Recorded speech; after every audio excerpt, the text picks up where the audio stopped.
A1 TV news ವೀಕ್ಷಕರಿಗೆ ಸ್ವಾಗತ. ನಗರಸಭೆ ಸಿಕೆ ಬಾಬು ಅವರಿಗೆ ಕಾಯಕಯೋಗಿ ರಾಜ್ಯ ಪ್ರಶಸ್ತಿ ಗೌರವ. ಜನಾಂಗದ ಸೇವಾ ಟ್ರಸ್ಟ್ ವತಿಯಿಂದ ಸನ್ಮಾನ. ಕರ್ನಾಟಕ ರಾಜ್ಯ ವೈಜ್ಞಾನಿಕ ಪರಿಷತ್ ವತಿಯಿಂದ ಈ ವರ್ಷದ ಪ್ರತಿಷ್ಠಿತ ಕಾಯಕಯೋಗಿ ರಾಜ್ಯ ಪ್ರಶಸ್ತಿ ಪಡೆದ ನಗರಸಭೆಯ ಸಿಬ್ಬಂದಿ ಸಿಕೆ ಬಾಬು ಅವರಿಗೆ ಅಭಿನಂದನೆಗಳ ಮಹಾಪೂರವೇ ಹಾರಿಯುತ್ತಿದೆ. ಈ ಹಿನ್ನೆಲೆಯಲ್ಲಿ ನಗರದ ಚಿಂತಾಮಣಿ ಬಲಿಜ ಜನಾಂಗದ ಸೇವಾ ಟ್ರಸ್ಟ್ ವತಿಯಿಂದ ಅವರನ್ನು ಆತ್ಮೀಯವಾಗಿ ಸನ್ಮಾನಿಸಲಾಯಿತು. ಇತ್ತೀಚೆಗೆ ನಡೆದ ಸಮಾರಂಭದಲ್ಲಿ ಸಿಕೆ ಬಾಬು ಅವರ ಸೇವೆಯನ್ನ ಗುರುತಿಸಿ ಅವರಿಗೆ ಶಾಲು ಹೊದಿಸಿ ಫಲಪುಷ್ಪವನ್ನ ನೀಡಿ ಗೌರವಿಸಲಾಯಿತು. ಸಮಾಜದ ಏಳಿಗೆಗೆ ಮತ್ತು ನಗರದ ಸ್ವಚ್ಛತೆ ಹಾಗೂ ಅಭಿವೃದ್ಧಿಯಲ್ಲಿ ಅವರು ತೋರುತ್ತಿರುವ ಶ್ರದ್ಧೆ ಇತರರಿಗೆ ಮಾದರಿಯಾಗಿದೆ ಎಂದು ಈ ಸಂದರ್ಭದಲ್ಲಿ ಗಣ್ಯರು ಶ್ಲಾಘಿಸಿದರು.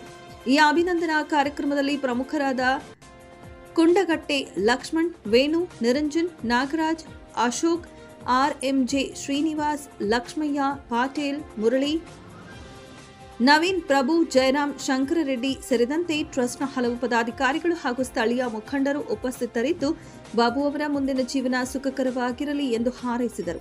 ಸನ್ಮಾನ ಸ್ವೀಕರಿಸಿ ಮಾತನಾಡಿದ ಸಿಕೆ ಬಾಬು ಅವರು, ನನ್ನ ಕೆಲಸವನ್ನ ಗುರುತಿಸಿ ರಾಜ್ಯ ಮಟ್ಟದ ಪ್ರಶಸ್ತಿ ನೀಡಿರುವುದು ಜವಾಬ್ದಾರಿಯನ್ನ ಹೆಚ್ಚಿಸಿದೆ. ಜನಾಂಗದ ಸೇವಾ ಟ್ರಸ್ಟ್ನ ಪ್ರೀತಿ ಮತ್ತು ಸನ್ಮಾನಕ್ಕೆ ನಾನು ಚಿರಋಣಿಯಾಗಿದ್ದೇನೆ ಎಂದು ಕೃತಜ್ಞತೆ ಸಲ್ಲಿಸಿದರು.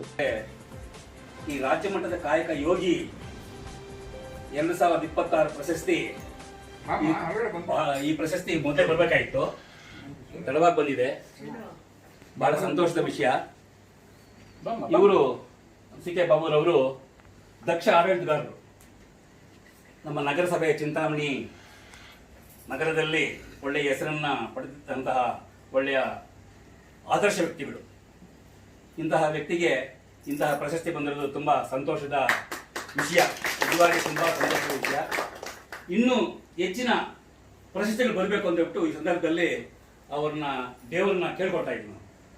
ಆ ನಂತರ ಅವರ ಕುಟುಂಬದ ವರ್ಗದವ್ರಿಗೆಲ್ರಿಗೂ ಒಳ್ಳೆಯ ಆಯು ಆರೋಗ್ಯಗಳನ್ನು ಕೊಡಲಿ ಅಂತ ಹೇಳ್ಬಿಟ್ಟು ದೇವರನ್ನು ಪ್ರಾರ್ಥಿಸ್ತಾ ಇದ್ದೀನಿ. ಈ ಶುಭ ಸಂದರ್ಭದಲ್ಲಿ ಎಲ್ಲ ನಮ್ಮ ಸ್ನೇಹಿತರು, ಮಿತ್ರರು, ಎಲ್ಲ ಶಂಕರೆಡ್ಡಿ ಅವರು ಬಹಳ ತುಂಬ ಸಂಖ್ಯೆಯಲ್ಲಿ ಬಂದಿದ್ದಾರೆ. ತುಂಬ ಸಂತೋಷದ ವಿಷಯ. ನಿಜವಾಗಿ ನನಗೆ ಸಾಯಂಕಾಲ ಸುಮಾರು ಒಂದು 3 ಕಾಲಲ್ಲಿ ಮನೆಯಲ್ಲಿದ್ದೆ ನಾನು. ಲಕ್ಷ್ಮಣ್ ಸರ್ ಅವರು ಈ ಥರ ಬಾಬು ಮನೆ ಹತ್ರ ಬರಬೇಕು ಅಂತ ಹೇಳಿದ್ರು. ನಾನು ಒಂದು ಸರ್ತಿ ವಾಟ್ಸಪ್ಪಲ್ಲಿ ಕಳಿಸಿದ್ರು ಅವರು, ನೋಡಿದೆ ಅದನ್ನು. ತುಂಬ ಸಂತೋಷ ಆಯ್ತು ನನಗೆ. ಆದರೆ ಎಲ್ಲಿ ವ್ಯಕ್ತಪಡಿಸಲ್ಲ ನಾನು ಅದನ್ನು. ತುಂಬ ಸಂತೋಷ ಆಯಿತು. ಆದರೆ ಈ ಕಾಲಲ್ಲಿ ಅವ್ರು ಹೇಳಿದ್ದಕ್ಕೆ ಒಳ್ಳೆ ಅವಕಾಶ ಸಿಕ್ಕಿದೆಯಪ್ಪ, ಎಲ್ಲರೂ ಸೇರೋಣ ಅಂತ ಹೇಳ್ಬಿಟ್ಟು ನಿಜವಾಗಿ ಬಹಳ ಸಂತೋಷ ಆಗ್ತಾ ಇದೆ. ಈ ಸಂದರ್ಭದಲ್ಲಿ ಇಷ್ಟು ಸಂಖ್ಯೆಯಲ್ಲಿ ಸೇರಿದ್ದಾರೆ ಅಂತ ಹೇಳಿದ್ರೆ ಬಹಳ ಸಂತೋಷದ ವಿಷಯ. ದೇವರು ಅವ್ರ ಕುಟುಂಬದ ವರ್ಗದವ್ರಿಗೆ ಎಲ್ರಿಗೂ, ಅವ್ರ ಮಕ್ಕಳಿಗೆ ಎಲ್ರಿಗೂ ಒಳ್ಳೆ ಆರೋಗ್ಯ ಕೊಡಲಿ ಅಂತ ಹೇಳ್ಬಿಟ್ಟು ದೇವರಲ್ಲಿ ಪ್ರಾರ್ಥನೆ ಮಾಡ್ತಾ ಇದ್ದೀನಿ. ಮತ್ತು ಇನ್ನೂ ಒಳ್ಳೆಯ ಈ ಪ್ರಶಸ್ತಿಗಳನ್ನ ಬರಲಿ ಅಂತ ಹೇಳ್ಬಿಟ್ಟು ನಾನು ದೇವರಲ್ಲಿ ಪ್ರಾರ್ಥಿಸ್ತಾ ಇದ್ದೀನಿ. ಇದು ಪ್ರಾರಂಭ ಆಗಿದೆ, ಮುಂದೆ ಇನ್ನೂ ಜಾಸ್ತಿ ಬರಬೇಕು ಅಂತ ಹೇಳ್ಬಿಟ್ಟು ನಾನು ದೇವರಲ್ಲಿ ಪ್ರಾರ್ಥನೆ ಮಾಡ್ತಾ ಇದ್ದೀನಿ. ಅವರು ಚಿಂತಾಮಣಿ ನಗರದಲ್ಲಿ ಒಳ್ಳೆ ಹೆಸರನ್ನ, ಮೊದಲು ಅವರು ಎಂಥದ್ದು ವಾಟರ್ ವರ್ಕ್ಸ್ ಅಲ್ಲಿ ಈಗ ಕೆಲಸ ಮಾಡ್ತಾ ಇದ್ದಾರೆ. ಅದಕ್ಕೆ ಮುಂಚೆ ವಿದ್ಯುತ್ ಶಕ್ತಿ ಹೆಲ್ತ್ ಅಲ್ಲಿ ಇದ್ರು. ಬಹಳ ಸಂತೋಷ ಆಯಿತು ನನಗೆ. ಈಗ ಅವರಿಗೆ ಇನ್ನೂ ನೆಕ್ಸ್ಟ್ ಮುಂದೆ ಒಳ್ಳೆ ಪ್ರಮೋಷನ್ ಸಿಕ್ಲಿ, ಒಳ್ಳೆ ಉತ್ತಮ ಮಟ್ಟಕ್ಕೆ ಆಯ್ಕೆ ಆಗಿ ಕಮಿಷನ್ ಆಗಿ ಒಳ್ಳೆ ಹುದ್ದೆಗೆ ಹೋಗ್ಬಿಟ್ಟು ಅಂತ ಹೇಳ್ಬಿಟ್ಟು ಈ ಸಂದರ್ಭದಲ್ಲಿ ಅವನಿಗೆ ದೇವರನ್ನು ಪ್ರಾರ್ಥನೆ ಮಾಡ್ತಾ ಇದ್ದೀನಿ. ಚಿಂತಾಮಣಿ ನಗರದಲ್ಲ, ನಮ್ಮ ಪ್ರಭಾಕರ್ ಲೇಔಟ್ ಅಲ್ಲಿ ಅವ್ರ ಮನೆ ವಾಸ ಇರೋದು. ಪ್ರಭಾಕರ್ ಲೇಔಟ್ ಅಂತ ಅಷ್ಟೇ ಕಾಲೇಜಿಂದ ವರ್ಕ್ ಮಾಡ್ತಾರೆ. ಹೌದು, ಪ್ರತಿಯೊಂದು ಸಣ್ಣ ವಿಷಯ ಕೂಡ ಅಂತ ಹೇಳಿದ್ರೆ ಈ ರಾಜ್ಯ ಮಟ್ಟದ ಕಾಯಕ ಯೋಗಿ 2026 ಪ್ರಶಸ್ತಿ, ಈ ಪ್ರಶಸ್ತಿ ಮೊದಲೇ ಬರಬೇಕಾಯಿತು, ತಡವಾಗಿ ಬಂದಿದೆ. ಬಹಳ ಸಂತೋಷದ ವಿಷಯ. ಇವರು ಸಿಕೆ ಬಾಬುರವರು ದಕ್ಷ ಆಡಳಿತಗಾರರು. ನಮ್ಮ ನಗರಸಭೆಯ ಚಿಂತಾಮಣಿ ನಗರದಲ್ಲಿ ಒಳ್ಳೆಯ ಹೆಸರನ್ನ ಪಡೆದಂತಹ ಒಳ್ಳೆಯ ಆದರ್ಶ ವ್ಯಕ್ತಿಗಳು. ಇಂತಹ ವ್ಯಕ್ತಿಗೆ ಇಂತಹ ಪ್ರಶಸ್ತಿ ಬಂದಿರೋದು ತುಂಬ ಸಂತೋಷದ ವಿಷಯ. ನಿಜವಾಗಿ ತುಂಬ ಸಂತೋಷದ ವಿಷಯ. ಇನ್ನೂ ಹೆಚ್ಚಿನ ಪ್ರಶಸ್ತಿಗಳು ಬರಬೇಕು ಅಂತ ಹೇಳ್ಬಿಟ್ಟು ಈ ಸಂದರ್ಭದಲ್ಲಿ ದೇವರನ್ನ ಕೇಳ್ಕೊಳ್ತಾ ಇದ್ದೀನಿ.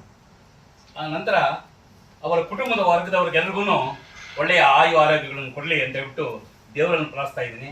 ಈ ಶುಭ ಸಂದರ್ಭದಲ್ಲಿ ಎಲ್ಲ ನಮ್ಮ ಸ್ನೇಹಿತರು, ಮಿತ್ರರು, ಎಲ್ಲ ಶಂಕರೆಡ್ಡಿ ಅವರು ಬಹಳ ತುಂಬ ಸಂಖ್ಯೆಯಲ್ಲಿ ಬಂದಿದ್ದಾರೆ. ತುಂಬ ಸಂತೋಷದ ವಿಷಯ. ನಿಜವಾಗಿ ನನಗೆ ಸಾಯಂಕಾಲ ಸುಮಾರು ಒಂದು 3 ಕಾಲಲ್ಲಿ ಮನೆಯಲ್ಲಿದ್ದೆ ನಾನು. ಲಕ್ಷ್ಮಣ್ ಸರ್ ಅವರು ಈ ಥರ ಬಾಬು ಮನೆ ಹತ್ರ ಬರಬೇಕು ಅಂತ ಹೇಳಿದ್ರು. ನಾನು ಒಂದು ಸರ್ತಿ ವಾಟ್ಸಪ್ಪಲ್ಲಿ ಕಳಿಸಿದ್ರು ಅವರು, ನೋಡಿದೆ ಅದನ್ನು, ತುಂಬ ಸಂತೋಷ ಆಯ್ತು ನನಗೆ. ಆದರೆ ಎಲ್ಲಿ ವ್ಯಕ್ತಪಡಿಸಲ್ಲ ನಾನು, ತುಂಬ ಸಂತೋಷ ಆಯಿತು. ಆದರೆ ಈಗ 3 ಕಾಲಲ್ಲಿ ಅವ್ರು ಹೇಳಿದ್ದಕ್ಕೆ ಒಳ್ಳೆ ಅವಕಾಶ ಸಿಕ್ಕಿದೆಯಪ್ಪ, ಎಲ್ಲರೂ ಸೇರೋಣ ಅಂತ ಹೇಳ್ಬಿಟ್ಟು ನಿಜವಾಗಿ ಬಹಳ ಸಂತೋಷ ಆಗ್ತಾ ಇದೆ. ಈ ಸಂದರ್ಭದಲ್ಲಿ ಇಷ್ಟು ಸಂಖ್ಯೆಯಲ್ಲಿ ಸೇರಿದ್ದಾರೆ ಅಂತ ಹೇಳಿದ್ರೆ ಭಾಳ ಸಂತೋಷದ ವಿಷಯ.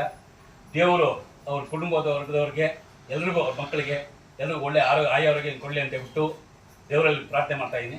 ಮತ್ತು ಇನ್ನೂ ಒಳ್ಳೆಯ ಈ ಪ್ರಶಸ್ತಿಗಳನ್ನ ಬರಲಿ ಅಂತ ಹೇಳ್ಬಿಟ್ಟು ನಾನು ದೇವರಲ್ಲಿ ಪ್ರಾರ್ಥಿಸ್ತಾ ಇದ್ದೀನಿ. ಇದು ಪ್ರಾರಂಭ ಆಗಿದೆ, ಮುಂದೆ ಇನ್ನೂ ಜಾಸ್ತಿ ಬರಬೇಕು ಅಂತ ಹೇಳ್ಬಿಟ್ಟು ನಾನು ದೇವರಲ್ಲಿ ಪ್ರಾರ್ಥನೆ ಮಾಡ್ತಾ ಇದ್ದೀನಿ.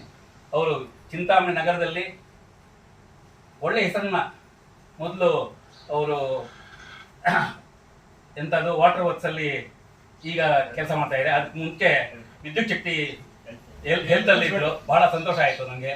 ಈಗ ಅವರಿಗೆ ಇನ್ನೂ ನೆಕ್ಸ್ಟ್ ಮುಂದೆ ಒಳ್ಳೆ ಪ್ರಮೋಷನ್ ಸಿಕ್ಕಲಿ, ಒಳ್ಳೆ ಉತ್ತಮ ಮಟ್ಟಕ್ಕೆ ಆಯ್ಕೆ ಆಗಿ ಕಮಿಷನರ್ ಆಗಿ ಒಳ್ಳೆ ಹುದ್ದೆಗೆ ಹೋಗ್ಬಿಟ್ಟು ಅಂತ ಹೇಳ್ಬಿಟ್ಟು ಈ ಸಂದರ್ಭದಲ್ಲಿ ಅವನಿಗೆ ದೇವರನ್ನು ಪ್ರಾರ್ಥನೆ ಮಾಡ್ತಾ ಇದ್ದೀನಿ. ಚಿಂತಾಮಣಿ ನಗರದಲ್ಲೇ ಅಲ್ಲ, ನಮ್ಮ ಪ್ರಭಾಕರ್ ಲೇಔಟ್ ಅಲ್ಲಿ ಅವ್ರ ಮನೆ ವಾಸ ಇರೋದು. ಪ್ರಭಾಕರ್ ಲೇಔಟ್ ಅಲ್ಲಿ ಕೂಡ ಅಷ್ಟೇ ಕಾಲೇಜಿಂದ ವರ್ಕ್ ಮಾಡ್ತಾರೆ. ಹೌದು, ಪ್ರತಿಯೊಂದು ಸಣ್ಣ ವಿಷಯ ಕೂಡ ರಿಯಾಕ್ಟ್ ಆಗ್ತಾರೆ. ಇನ್ನೊಂದು ವಿಷಯ ಏನಂತ ಹೇಳಿದ್ರೆ, ನಾವು ಇಂಥ ಜನಾಂಗಕ್ಕೆ ಅಂತಲ್ಲ, ಎಲ್ಲ ಜನಾಂಗಕ್ಕೂ ಅವರು ಕೆಲಸ ಮಾಡ್ತಾ ಇದ್ದಾರೆ. ಪ್ರತಿಯೊಬ್ಬರಿಗೂ ಗೌರವ ಕೊಡ್ತಾರೆ. ಇಂಥವ್ರಿಗೆ ಗೌರವ ಕೊಡ್ಬೇಕು, ಇಂಥವ್ರ ಕೆಲಸ ಮಾಡ್ಬೇಕು ಅಂತ ಹೇಳಿಲ್ಲ. ಅವರು ಯಾವುದಕ್ಕೆ ಪ್ರತಿಯೊಬ್ಬ ಸಣ್ಣ ಹುಡುಗರಿಂದ ಹಿಡಿದು ದೊಡ್ಡವರು ಯಾರೇ ಹೋಗ್ಲಿ ಗೌರವ ಕೊಡ್ತಾರೆ. ಅದು ತುಂಬಾ ನಿಜವಾದ ಸಂತೋಷದ ವಿಷಯ. ಅದು ಈ ಸಂದರ್ಭದಲ್ಲಿ ಹೇಳ್ತಾ ಇದ್ದೀನಿ, ಬಹಳ ಸಂತೋಷ ಆಗುತ್ತೆ. ದೇವರು ಇನ್ನೂ ಒಳ್ಳೆ ಉತ್ತಮ ದರ್ಜೆ